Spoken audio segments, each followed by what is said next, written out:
They were told they were going to a life of sunshine and plenty. Instead, they were beaten and sexually abused. At least 70 former child migrants have launched a class action against the state and federal governments. They want compensation for the way they were mistreated at the Fairbridge Farm School in the central west town of Molong. Jane Margetts reports.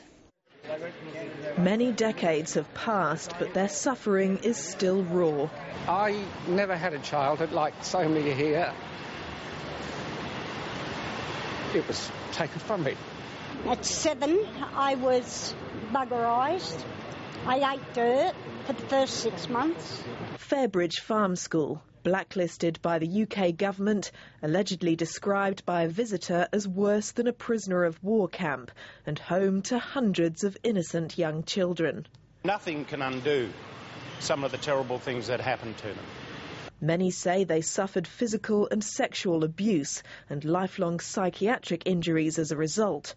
Bob Stevens is still traumatised by the actions of one staff member. Who had the nerve to put his hands up my trousers. Nothing's been done about it. It's the first time a class action has been brought by child migrants against the state and federal governments and the Fairbridge Foundation in New South Wales. Each of whom had a responsibility, and we say each of them fell well short of their responsibility. Lawyers will argue the authorities failed to implement a system whereby students could complain about the abuse without fear of retribution, and they say no attempts were made to remove the perpetrators. Those who dared to speak up were shot down. I did go and report it. I did get called a liar and was given the cane.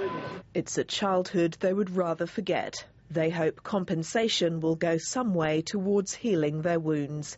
Jane Margetts, ABC News, Sydney.